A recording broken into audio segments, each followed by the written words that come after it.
everyone, Andrew here, and welcome to today's video, where we're going to be looking at two mini tabletop arcade machines from back in the 1980s, beginning with Pac-Man, released in 1981 by Coleco, following that up with the Parker Brothers release of Q Bert in 1983. These things are just so cool, and the original Pac-Man arcade machine was released in 1980, so this thing was released only a year after that, and of course, the Atari 2600 release and such weren't out yet, so if you wanted to play Pac-Man, this was pretty much one of the only ways that you had to do so back in the day, and it is just such a nice looking machine. We also recently looked at the Mario Cement Factory tabletop Game & Watch little mini arcade, and it did not have nearly as much art on the sides, which I think is really nice here. Unfortunately, with some old stickers, you do kind of get that weird oily soaking through. That's just, it's not a matter of like it was taken care of poorly, it's just the stickers go weird after a while, I think. But thankfully, it's not too bad here overall. It's in very nice shape. That's a good look of all the controls and stuff down there. We're of course going to do gameplay demos of both machines here. We'll probably spend a little bit more time on Pac-Man than we will on Q Bert, just because after we talk about Pac-Man, it's going to kind of, you know, have gotten away a lot of the basics. We won't then have to repeat in terms of Q Bert, and Q Bert is also a bit more of a basic machine. But with that, let's start kind of getting this ready to play. We can do that by flipping it around, and you will see that on the bottom, there's actually instructions for how this thing works and, you know, how the game works, which is really nice because they just knew that no one would ever, you know, be responsible enough to hang on to their box and manual, I guess, you know, for many years afterwards. But as you can see, 1981, and it goes over different game modes because it's not just the basic Pac-Man gaming here, there's actually some other modes as well, which we're of course going to be trying out. But now what we want to do is pop open this battery cover.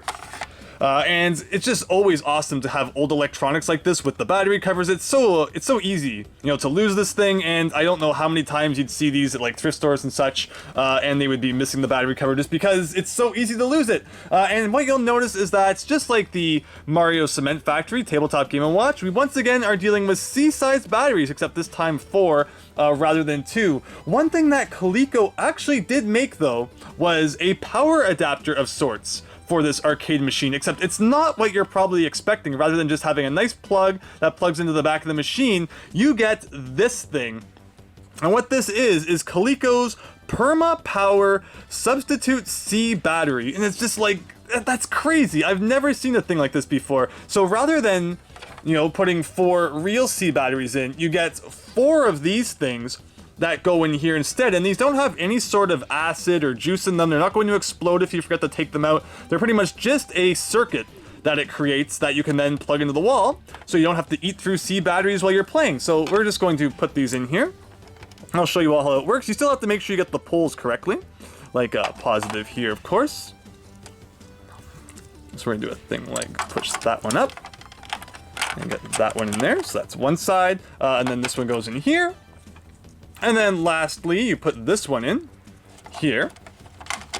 But you're going to notice now that you kind of have this awkward cord sticking out, but you'll notice that on the battery cover, they actually accounted for that and put this little slot where the cord could then fit through. So this is a really cool system, and this was actually created, you know, with these mini arcade machines in mind. So with that, you know, you could just plug this into the wall now, and you could play your game without eating through batteries. But I think that so that I don't accidentally, you know, yank it out mid-game or such, I will be putting the real C batteries in. But I just thought that might fascinate you all. It's probably not something you're gonna, you know, too easily find these days, especially with all 4 of these cells together. You know, speaking of things easy to lose, those would probably be pretty darn easy. But I'm now going to put the proper batteries in, and we're gonna get some gameplay demos.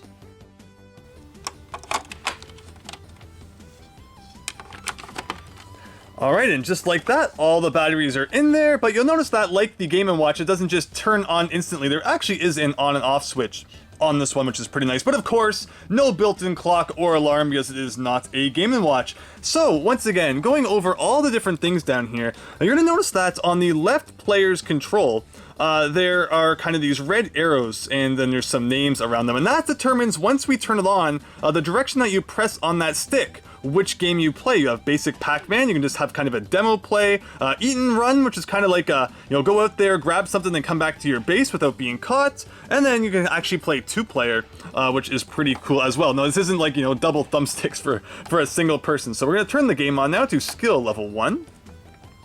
As you can see, the lights actually come from within. It's not, again, like the Game & Watch where the light's coming through the top and projecting down. You can play this in a dark room should you wish to. It actually probably look pretty darn nice if you did that, but that is the play field there. And then pressing down on this brings you to the demo.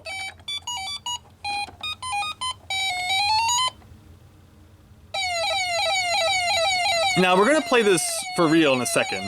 But the first thing you're going to notice is that there's a really annoying sound the entire time that the game is playing, pretty much. Sounds like an ambulance about to bust through your wall. And yeah, it's really annoying, and it's actually really unfortunate because it kind of takes away from the game. But yeah, so you'll see once we actually get into it. But I'm going to zoom in, and we're going to actually play a game ourselves. Okay, so I'm going to press right on the stick now. And this actually brings us to a real game that we can play. And it plays exactly like you would expect Pac-Man 2, except again with that ambulance kind of sound. So just as an ordinary Pac-Man, after pressing a direction, Pac-Man will continue to move in that direction. Even if you take your thumb off of the stick or the controls. And it feels okay in the main Pac-Man games, it's more of a fluid movement. But here, I just find it's kind of hard to deal with Pac-Man just starts going. And sometimes getting him to turn down the various paths that you want him to take is not always easy. And the only time that siren sound kind of stops is when you pick up the power pellets that allow you to eat the ghosts. And by the way, how are those ghosts looking, huh? Pinky and all our favorite ghosts, they're just kind of Pac-Man inside of a ghost costume, I guess. But when you pick up the power pellets, the Pac-Man symbol disappears. And that's, of course, just because it's all different lights that, take turns turning on and off. There's obviously no real animation going on here. But wow, yeah, the siren sound is really bad. And there's no volume adjustment. There's no way to just, completely turn sound off. Unfortunately, that's just something you have to deal with for as long as you are playing the game. And there you go, that is game over. Yeah, it's pretty tricky, and definitely takes some getting used to, just because of how funky it all is. We can try one more time.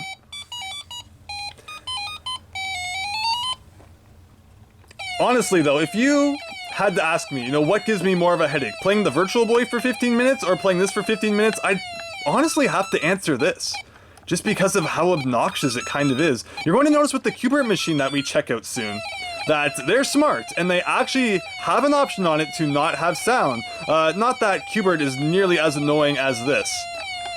But yeah, when they designed this back in 1981, I'm not sure what they were thinking in terms of just not giving any way to turn off. One of the most obnoxious things you'll ever hear. So going down, for some reason, doesn't always seem to want to do it, but we got it, and I tried to go right there. But yeah, the control sticks are kind of stiff. So on these machines, notice that these control sticks are white. And wow, thanks guys, I'm trying to demonstrate something. You couldn't even give me a second to, explain. And wow, yeah, they really have it out for me. On these old machines, the control sticks are white. There was re-releases of some of these old tabletop arcade machines in the mid-2000s, and they can be immediately identified because they have red knobs on the top of their control sticks. Obviously, if you look at the bottom, the date would be different as well, but it's nice to have that reference, so the instant you see one on a shelf, you can know if you're looking at something from 15 years ago or something from about 40 years ago, which is pretty cool. But let's move on now to another game here. Let's do Eat and Run. And you're going to notice it looks a lot like the previous game, except now there are these 4 red dots in place where the power pellets would normally be, and your job is to go and grab them, and then bring them back to your base, and that's how you accumulate points. So, there's the red dot, and then we want to go back to the center. Where am I being attacked from? Nope, tried to go to the right there, it didn't want to go. Alright, so let's go out there and try and get another red pellet this time. Of course, the maze is a little bit different than it is in the official game. You can still loop the screen by going off the side there, which is pretty nice. Okay, so I have that pellet. It should let me go back into the center now. And then you take that in there and you get 100 points for it. And I believe you can grab more than one at a time if you want to accumulate points faster. But yeah, it's weird that this is obviously just, not a mode that exists in regular old Pac-Man, but they felt the need to innovate for this mini tabletop arcade machine.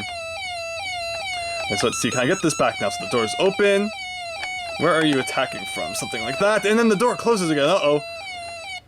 And see, that was a problem of I only pressed left once and then tried to double back to the right, but it just did not feel like complying. And yeah, I'm just kind of stuck in this corner. I don't know, I was pressing left and stuff all over the place. The sticks over the years aren't as responsive as they used to be, or maybe they were just always that way. Unfortunately, I can't say I have any experience playing this back in 1981. And the last thing we have here is to the left, we get two Pac-Mans at once. And it's just a battle, I guess, to see who can grab the most pellets, and this is going to be awkward playing at the same time. You can see my movements are very symmetrical. See, like, yeah, move down there. Yeah, the sticks are probably just kind of, you know, old and worn out. It's not always the most responsive things. And yeah, it's pretty much a battle of who can get the most pellets without obviously getting destroyed by the various ghosts.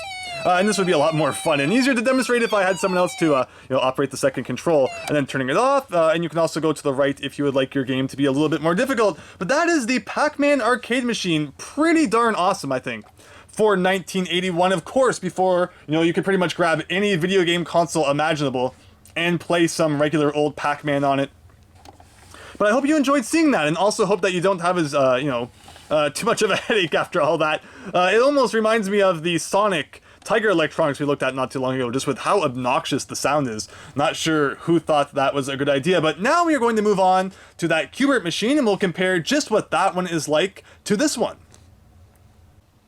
Alright, and here we have Q Bert. Definitely a little bit differently shaped compared to the last one we looked at. It's a little more vertical and thinner compared to the Pac-Man machine. Unfortunately, this one definitely has some bad oiling on the stickers on all sides, and it's kind of coming off a little bit, but overall, I'd say it's in pretty darn good condition for being released in 1983 on the back. You can see made by Parker Brothers. There are, once again, 4 C-cell batteries in here, and you'll notice there's no spot this time to use kind of those replacement cells. There's no spot for the cord to come out, because it's obviously not made by Coleco, as the kind of replacement cells were, and obviously it's a lot more simple down here. There's no kind of other modes, no 2-player, but we do have a very important feature right here. You have off in the middle, on to the left, and then mute on the right, which is exactly the same as on, but without sound. Now, again, Q Bert is not nearly as obnoxious as Pac-Man, so I don't really mind playing Q Bert with sound, but Pac-Man, I don't know what they were thinking there.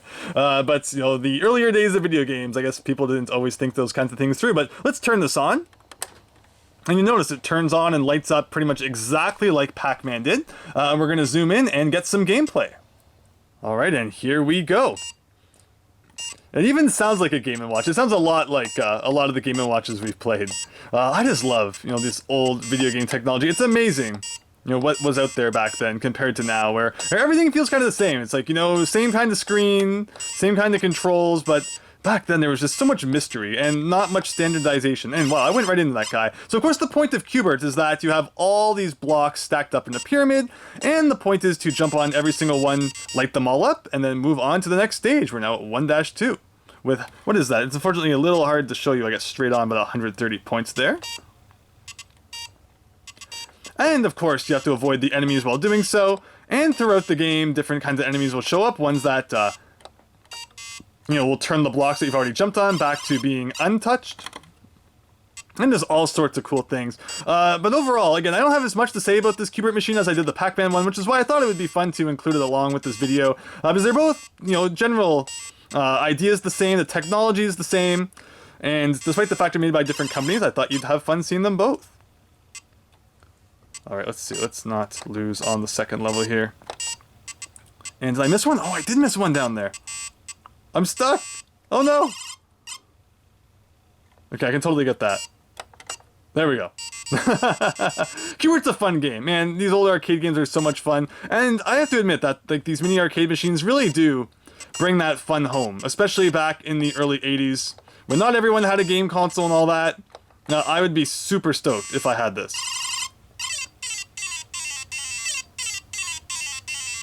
And that's the game over sound. So there you go, that is Q Bert. And combined with that, that is my mini tabletop arcade machine double feature. Again, I said previously that there was not going to be as much to say about Q Bert as there is to say about Pac-Man, but they are both awesome, and I hope that you enjoyed seeing these awesome pieces of gaming history from the 80s. Let me know what you think. Which one, you know, would you like? Which ones did you maybe play back in the day? Which ones are you searching for? I'd love to hear all about that down in the comments below, so thanks for watching. Hope you enjoyed. Hope to see you next time for something different, so thanks, and see you later. Thank you so much once again for checking out my videos, I really appreciate it, and if you enjoyed, please consider leaving a like and subscribing as it really helps my channel out. With that said, hope to see you next time.